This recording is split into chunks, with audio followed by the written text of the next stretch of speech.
Assalamualaikum warahmatullahi wabarakatuh.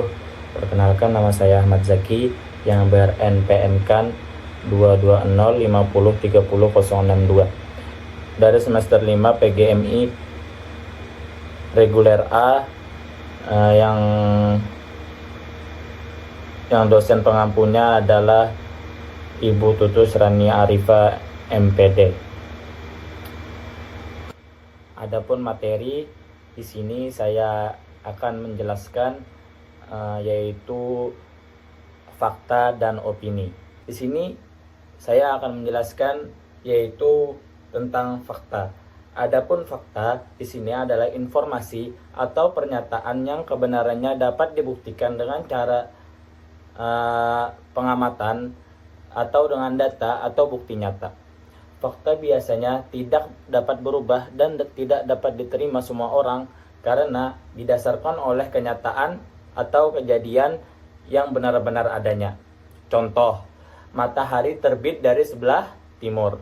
Nah, di sini berarti faktanya adalah karena ini dapat dibuktikan secara ilmiah.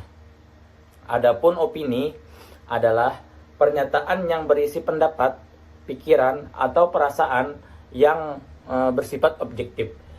Opini biasanya dipengaruhi oleh sudut pandang, pengalaman, atau emosi seseorang sehingga belum tentu untuk semua orang opini tidak bisa dibuktikan secara pasti dan dapat berbeda antara satu orang dengan satu orang yang lain. Contoh, matahari terbenam sangatlah indah. Nah, di sini karena opini merupakan pendapat seseorang yang mungkin berbeda dan dapat dengan pendapat orang lain. Dalam pembelajaran bahasa Indonesia, pentingnya bagi siswa untuk memahami perbedaan antara fakta dan opini. Pemahaman yang baik tentang kedua konsep ini membantu siswa untuk mengembangkan keterampilan berpikir kritis dan analisis. Pemahaman tentang fakta dan opini ini sangat penting bagi siswa untuk menginformasikan yang dapat dipercaya dan hanya bersifat subjektif. Menurut penelitian yang dilakukan oleh Astuti dan kawan-kawan pada tahun 2020 dalam Jurnal Pendidikan Bahasa dan Sastra Indonesia, keterampilan mengenali fakta dan opini dalam teks sangat berperan dan meningkatkan keterampilan literasi dan berpikir kritis siswa. Penelitian tersebut mengungkapkan bahwa siswa yang mampu membedakan fakta dan opini memiliki kemampuan yang lebih baik dan menganalisis teks dan menyusun argumen yang berbasis data. Oleh karena itu, sangat penting bagi siswa kelas 4 untuk mempelajari perbedaan antara fakta dan opini agar mereka dapat menyaring informasi dengan lebih cermat dan lebih terstruktur. Dan adapun untuk metodenya, saya menggunakan critical thinking based learning, yaitu pembelajaran berbasis kritis. Metode ini membantu siswa untuk menganalisis, mengevaluasi, dan membedakan apakah ini fakta atau opini melalui pendekatan kritis terhadap media. Misalnya, siswa dilatih untuk mengenali opini dan fakta dengan menggunakan media pembelajaran yang telah saya buat ini. Untuk penerapannya langsung saja saya jelaskan. Untuk penerapannya yaitu berawal dari kegiatan di sini, yaitu dibagikannya suatu materi tentang opini dan fakta. Setelah itu saya membagikan media pembelajaran ini atau ditempel di bagian papan tulis. Di sini terdapat setiap kertasnya, yaitu berupa pernyataan apakah di sini opini atau fakta. Pertama, di sini adalah hari ini akan turun hujan sebab langit sudah mendung. Di sini pernyataan di sini menyatakan bahwasanya ini adalah opini. Di sini murid dapat menulis pendapat mereka, yaitu apakah di sini opini atau fakta.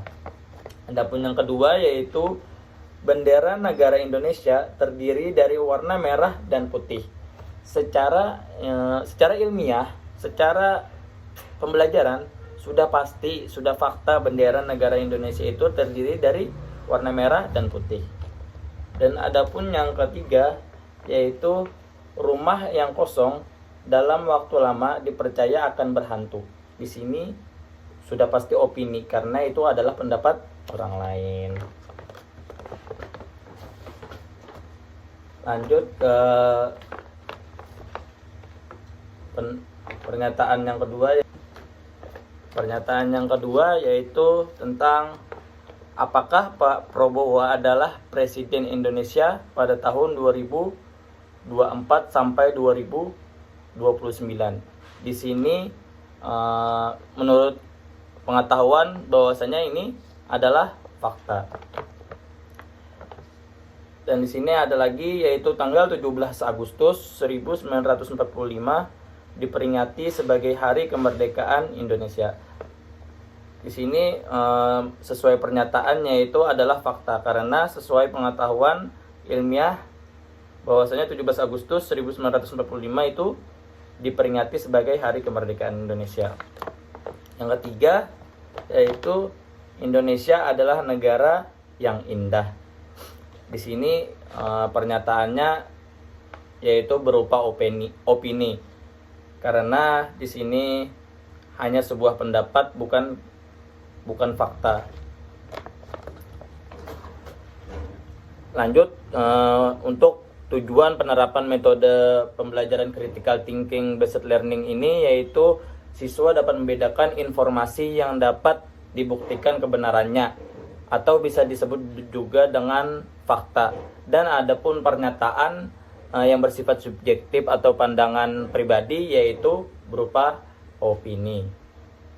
Kesimpulan, pembelajaran berbasis kritis critical thinking based learning dalam materi fakta dan opini bertujuan untuk melatih siswa dalam membedakan antara informasi yang dapat dibuktikan yaitu fakta dan pendapat pribadi yang tidak dapat dibuktikan yaitu opini. Dan pendekatan ini siswa tidak hanya belajar mengenali perbedaan antara fakta dan opini, tetapi juga dilatih untuk secara analisis dan kritis terhadap informasi yang mereka terima. Ya, mungkin ini saja yang dapat saya sampaikan. Kurang lebihnya mohon maaf. Assalamualaikum warahmatullahi wabarakatuh.